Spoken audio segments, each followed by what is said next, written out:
You guys are a sight for sore eyes. It's good to be home in South Dakota.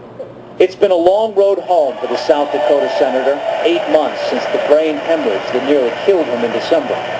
In that time, he's had to learn to walk and talk again and to cope with slower speech.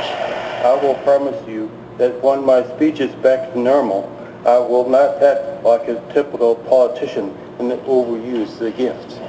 His sense of humor is clearly intact. How you doing? Tim Johnson has always been a man of few words, a straightforward, moderate Democrat from a mostly Republican state. A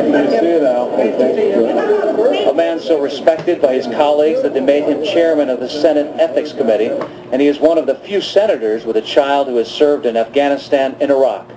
Our country is involved in a war against terror that has taken our courageous military men and women, including my son Brooks, to Afghanistan, as well as other far-off corners of the world. So when he fell ill 12 days before Christmas with what appeared to be a stroke, the outpouring of concern from both sides of the aisle was heartfelt and genuine. This is a time to pray for Tim Johnson's health, and I'll leave it to others to start doing political calculations. But political reality could not be ignored. The Democrats had just retaken the Senate by a slim 51-49 margin.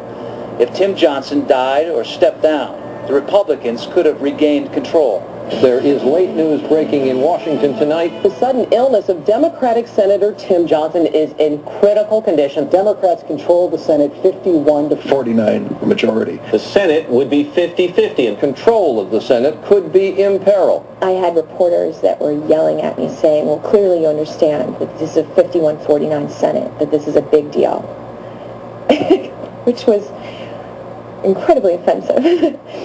Johnson's communications director, Julianne Fisher, was with the senator in Washington during a telephone news conference shortly before noon on December 13th. Suddenly, his words began to falter. I kind of looked up at him and said, kind of give him a sign, like wrap it up. And he said, frustrating.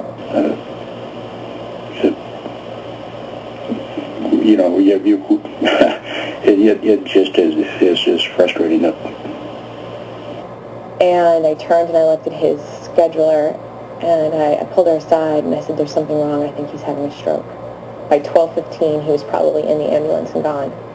I woke up at that time, and all the way through the emergency room, ambulance ride, the emergency room, and then I became bigger.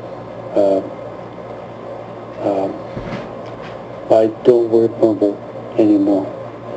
Johnson was unaware that the scene outside George Washington Hospital quickly became a media circus. Is he conscious? Much to the dismay of his worried family and staff inside. Did he talk to the family? What did you say? So look outside your hospital window and see 5 or 6 satellite trucks lined up and 60 or 70 members of the press. God bless you for what you do. I mean, it was just overwhelming.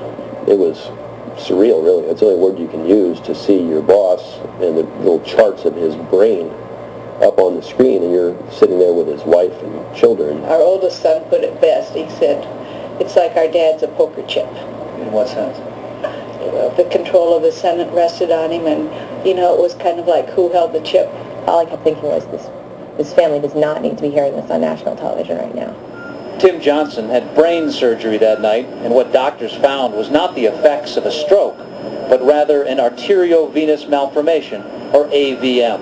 AVM is a rare tangle of veins and arteries in the brain that can sometimes cause a hemorrhage, such as the one the senator suffered. He had a vascular malformation in his brain that he was not aware of, and so when it ruptured, it affected areas of his brain that caused the weakness on his left side. So that's the reason he was having difficulty with language, with walking. An estimated 300,000 Americans are born with AVM. Most go through life never knowing they have it. But for those who suffer a bleed, the effects can be devastating. Tim Johnson was fortunate that he got to the hospital so quickly. Doctors removed the AVM from Tim's brain, and things looked good for a while. We were very optimistic because he was alert. He, grabbed my hand. We thought things were going to just chug right along, but then his whole body, you know, the lungs were impacted, the kidneys almost shut down, the heart one day started to get a little wacky. Tim Johnson was gravely ill. Doctors induced a coma to keep him alive. But did you think you knew when he would wake up? No, I didn't know if he would wake up. What about that day when he did wake up? Well, the best day of all for us, well, we were thrilled the day he woke up, but the very best day was Christmas Day. And I remember my daughter and I came in Christmas morning, and by this time he was having tremendous difficulty breathing. And that day we came in that morning, and it was like, oh, we couldn't believe it. They'd taken the sedation off, and it was so unexpected. It was just wonderful. On Christmas? Christmas morning. Think there was a reason for that? I do.